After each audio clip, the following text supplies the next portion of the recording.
நம்ம எல்லாருமே மகாபாரத போர் பற்றி படிச்சிருப்போம், எல்லாம் கேள்விப்பட்டிருப்போம். அந்த மகாபாரத போரில் துரியோதனன் அவர்களுடைய வெற்றிக்காக வகுக்கப்பட்ட ஒரு வியூகம் தான் சக்கர வியூகம். இந்த வியூகத்தோட நோக்கம் என்ன அப்படின்னு பார்த்தோம் அப்படின்னா, எதிரிகளை குழப்புறது. வேற ரொம்ப பெரிய ஸ்ட்ராட்டஜிலாம் அதில் கிடையாது. எதிரிகளை குழப்பி அதன் மூலமாக அவர்களுக்குள்ள ஒரு பலகீனத்தை உண்டாக்கி அதன் மூலமாக வெற்றியை அறுவடை செய்வது. சரியாக சொல்லப்போனோம் அப்படின்னா, தமிழ்நாடோட அரசியல் களத்தில் அதான் நடந்திருக்கு. தேர்தலுக்கு முன்பும் சரி, தேர்தலுக்கு பின்பும் சரி, தமிழ்நாட்டில் நடந்த விஷயம் அதுதான். இதில் எதிரிகள் மட்டும் குழப்பப்படாமல் மக்களும் குழப்பத்துக்கு உள்ளாக்கப்பட்டிருக்காங்க. அதன் பலனை தான் இன்னைக்கு தமிழக வெற்றி கழகம் அறுவடை செய்து தமிழ்நாட்டோட லீடிங் பார்ட்டியாக இன்னைக்கு அவங்க முன்னணியில் நிற்கிறாங்க. இப்போ பாருங்க, அதிமுக, திமுக, நாம் தமிழர், இந்த எல்லா கட்சிக்காரர்களுமே, இந்த கட்சியோட அபிமானிகளுமே விஜய் அவர்கள் பதவியேற்க முடியாமல் போனதை வந்து ஒரு எள்ளி நகையாடி சிரிச்சுக்கிட்டு இருக்காங்க. அது ஒரு காமெடியாக நேரேட் பண்ணி, அதை ஒரு தோல்வியாக நேரேட் பண்ணி, இதெல்லாம் உனக்கு தேவையா, இது எவ்வளோ பெரிய அரசியல் களம் தெரியுமா, இதெல்லாம் உன்னால் வந்து நிற்க முடியுமா அப்படிங்கிற மாதிரி ஒரு நக்கல் நையாண்டி இந்த மாதிரியே அவங்க வந்து சமூக வலைதளங்களையும் பொதுத்தளங்களையும் பேசிக்கிட்டே இருக்காங்க. தொடர்ச்சியாக மெயின் ஸ்ட்ரீம் மீடியாக்களில் பேசக்கூடிய சிலருமே இந்த கருத்தை வந்து முன்வைக்கிறாங்க. இதில் ஒரு விஷயத்தை மட்டும் நம்ம உதாரணத்துக்கலாம். ஆளூர் ஷா நவாஸ் அவர்கள் ஒரு கருத்து சொல்லியிருக்காரு. பாரதிய ஜனதா உங்களை ஆட்சி அமைக்க விட மாட்டேங்குது, அது உங்களுக்கு நல்லாவே தெரியுது. நீங்கள் வந்து பாரதிய ஜனதா கட்சியை எந்த நேரத்தில் கூட விமர்சிக்க மாட்டேங்கிறீங்க.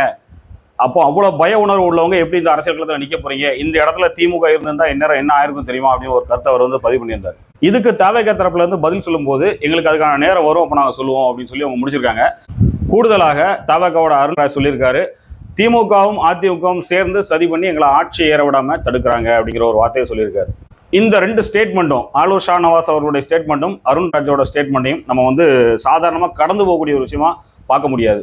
கடந்த தேர்தலில் 2021 சட்டமன்ற தேர்தலில் 20 இடங்களில் போட்டியிட்ட பாரதிய ஜனதா கட்சி 4 தொகுதிகளில் வெற்றி பெற்றது. ஆனால் இந்த தடவை 33 தொகுதிகளில் போட்டியிட்ட பாரதிய ஜனதா கட்சி வெறும் ஒரு தொகுதியை மட்டும்தான் வெற்றி பெற்றிருக்கு. அதுவும் இழுபறி நிலையில் வந்து கிடைத்த ஒரு வெற்றியாக தான் பார்க்கப்படுது. நமக்கு தெரியும், தேர்தல் நேரங்களில் விஜய் அவர்கள் முழுக்க ஃபோக்கஸ் பண்ணது திமுக மட்டும்தான். தீய சக்தி திமுக அப்படின்னு சொல்லி திமுகவை மட்டுமே எதிரியாக அனுப்பாட்டி அரசியல் பண்ணாங்க. அதிமுகவையும் அதிக அளவில் விஜய் பேசலை. பாரதிய ஜனதாவை ரொம்ப ஒரு 1-2 இடத்துல டச் பண்ணிட்டு போயிருப்பாங்களே தவிர ரொம்ப பேசவே இல்லை. ஆனால் பாரதிய ஜனதா கட்சி தமிழ்நாட்டில் வீழ்த்தப்பட்டிருக்கு. அதிமுக 3வது இடத்துக்கு தள்ளப்பட்டிருக்கு. திமுக 2வது இடத்திற்கு மிக பின்னணியில் இருக்கு. ஆளூர் ஷா நவாஸ் அவர்கள் ஒரு அறிவார்ந்து பேசக்கூடிய ஒரு நபர். நிறுத்தி யோசிச்சு சரியான தரவுகளுடன், புள்ளிவிவரங்களுடன், அரசியல் அனுபவங்களுடன் பேசக்கூடிய ஒரு நபர்.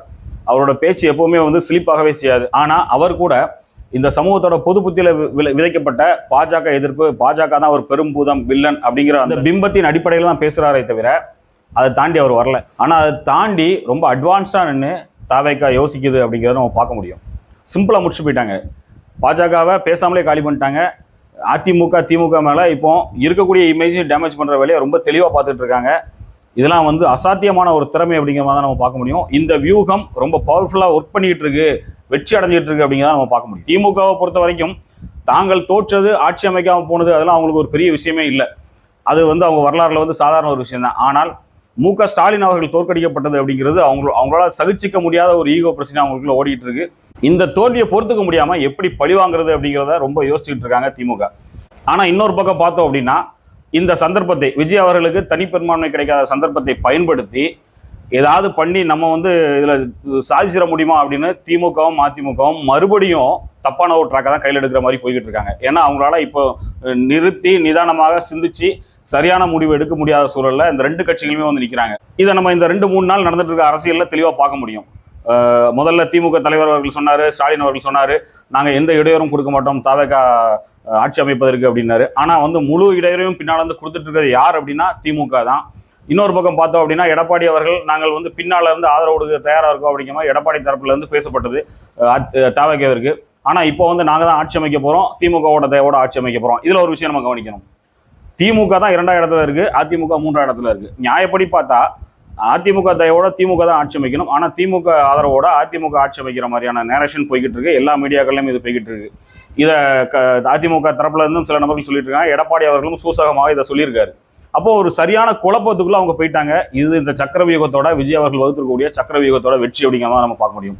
டெல்லி லாபியும் குழம்பி நிற்குது, திமுகவும் குழம்பி நிற்குது, அதிமுகவும் குழம்பி நிற்குது.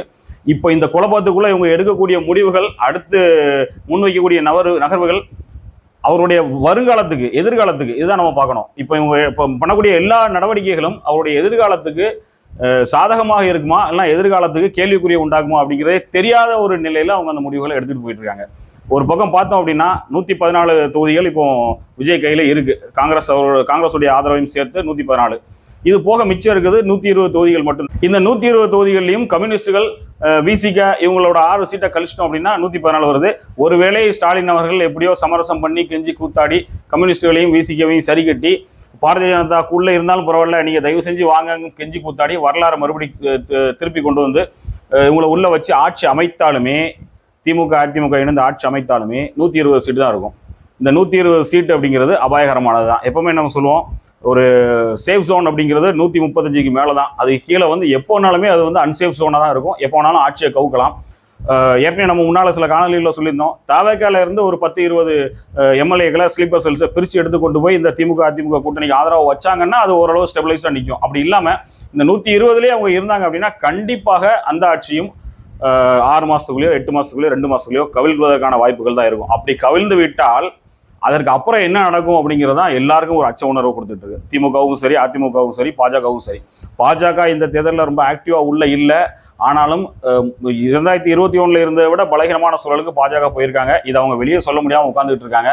அதோட அந்த கோபத்தை எப்படி காமிக்கிறது தெரியாமல் உட்காந்துட்டு இருக்காங்க. ஏன்னா இப்போ திமுக, அதிமுக, பாஜக இந்த 3 பேருமே தங்களுடைய கோபத்தை, இந்த தேர்தலில் அடைந்த தோல்வியின் கோபத்தை எப்படி காமிக்கிறதுன்னு தெரியல. காமிச்சு அது இன்னும் நமக்கு பேக் ஃபயர் ஆகிடக்கூடாது, இன்னும் நம்மளோட இமேஜை வந்து டேமேஜ் ஆகிடக்கூடாது அப்படிங்கிற ஒரு பயத்தில் அவங்க ரொம்ப தெளிவாக இருக்கிறாங்க. இது எல்லாம் ஒரு பக்கம் நடந்துகிட்டு இருந்தாலும் எதையுமே வந்து கண்டுக்காம ரொம்ப நிறுத்தி நிதானமாக சைலண்டாக விஜய் அவர்கள் அவருடைய அடுத்த கட்ட நகரம் நோக்கி நடந்துகிட்டு இருக்காரு. நான் ஏற்கனவே சொல்லியிருந்தேன், விஜய் அவர்களுடைய முக்கிய இலக்கு அப்படிங்கிறது அடுத்த தேர்தல் தான். இப்போ தனக்கு கிடைச்சிருக்கக்கூடிய இந்த லீடிங் கெப்பாசிட்டியை வச்சு ஆட்சி அமைக்கணும் அப்படிங்கிற ஒரு நிலையில் வந்து, ஒரு மனநிலையில் வந்து விஜய் அவர்கள் இருப்பதற்கு வாய்ப்பு இல்லை அப்படிங்கிறத சொல்லியிருந்தோம். இப்போ மக்கள் ஒரு பக்கம் குழம்பியிருக்காங்க, எதிரிகள் ஒரு பக்கம் குழம்பியிருக்காங்க. இந்த குழப்பத்தில் வெற்றி ஒன்று தான் இலக்கு அப்படின்னு சொல்லி விஜய் அவர்கள் நடந்துட்டு இருக்காரு. இப்போ விஜய் அவர்கள் அடுத்த ஸ்ட்ராட்டஜி என்ன வச்சிருக்காரு அப்படிங்கிறது தெரியாமல் அவ்வளோ தூரம் முடிச்சுட்டு இருக்காங்க. ஏன்னா ஹெச் ராஜா அவர்கள் சொன்னார்ல, Stalin is more dangerous than Kalaignar அப்படின்னு. இப்போ வந்து இந்த தமிழ்நாடு அரசியலில், இந்திய அரசியலில் இருக்கக்கூடிய எல்லாரை விடவும் மோஸ்ட் டேஞ்சரஸ் பர்சனாக யார் பார்க்கப்படுறா அப்படின்னா விஜய் அவர்கள் தான். எல்லாரும் ஒரு கணிப்பில் இருந்தப்போ எல்லாரையும் தூக்கி சாப்பிட்டுட்டு வேற ஒரு ரிசல்ட்டை வந்து மக்கள்கிட்ட வந்து அவர் வாங்கியிருக்காரு. இது வந்து யாருமே எதிர்பார்க்காத ஒரு விஷயம். இந்த அச்ச உணர்வு எல்லாருக்குமே இருக்கு. இனி அடுத்து என்ன பண்ண போறாரு விஜய்? அவர் பண்ணக்கூடிய ஒவ்வொரு நகர்களும் அவருக்கு சாதகமான சூழலை உருவாக்கிட்டு இருக்கு. அப்போ நம்ம இதை எப்படி கவுண்டர் பண்றது அப்படிங்கிறது தெரியாம தான் எல்லாரும் முடிச்சுட்டு இருக்காங்க. ஸோ விஜய் அவருடைய சக்கர வியூகம் அப்படிங்கிறது ஜெயிச்சிருக்கு, தேர்தலுக்கு முன்னால ஜெயிச்சிருக்கு. இது வெற்றியை நோக்கி தான் போய்கிட்டு இருக்கு அப்படிங்கிறது என்னோட ஒரு பார்வையா இருக்கு. சரி, விஜய் அவர்கள் துரியோதனனுக்கு இந்த சக்கர வியூகம் அப்படிங்கிறத வகுத்து கொடுத்தது யார் அப்படின்னா துரோணாச்சாரியார். இப்போ விஜய் அவர்களுக்கு பின்னால இருக்கக்கூடிய அந்த துரோணாச்சாரியார் யார்? எல்லார் மனசுலையும், தமிழ்நாட்டில் இருக்கக்கூடிய பொதுமக்கள், அரசியல்வாதிகள், டெல்லியில் இருக்கக்கூடிய லாபியில் இருக்கக்கூடிய அரசியல்வாதிகள் எல்லாரோட மனசுலையும் இருக்கக்கூடிய ஒரு கேள்வி என்ன அப்படின்னா, எண்ணங்கள்லையும் இருக்கக்கூடிய கேள்வி என்ன அப்படின்னா, விஜய் பின்னாலே இருக்கக்கூடிய துரோணாச்சாரியார் யார் அப்படிங்கிறதான். இதுக்கு விட இப்போ நம்ம உடனே சொல்ல முடியாது. ஒரு ப்ரெடிக்ஷன் இருக்குது, ஆனால் இப்போ உடனே சொல்ல முடியாது. இன்னும் ஒரு வாரம் 2 வாரம் போய் தான் அதை ஒரு கன்க்ளூஷன் நம்ம கொண்டு வர முடியும். ஒரு வாரத்தில் 2 வாரத்தில் கூட சொல்ல முடியுமா என்னங்கிறது தெரியல. ஏன்னா அடுத்த முடிவுகள் எப்படி போகுது, ஆட்சி யார் அமைக்க போகிறா, ஆட்சி எப்போ கவலை போகுது, எப்போ மறுதேர்தல் வரப்போகுது, அந்த மறுதேர்தலில் என்ன ஸ்ட்ராட்டஜிஸ்லாம் கொண்டு போகிறாங்க அப்படிங்கிறத கணிக்கும் போது தான் அந்த துரோணாச்சாரியார், பின்னால் இருக்கக்கூடிய துரோணாச்சாரியார் யார் அப்படிங்கிறது நமக்கு ஓரளவுக்கு தெளிவாக தெரிய ஆரம்பிக்கும். பட் ஒரு ப்ரெடிக்ஷனில் இருக்குது. ஒரு வாரத்துக்குள்ள அதை ரிவீல் பண்ணுவோம்.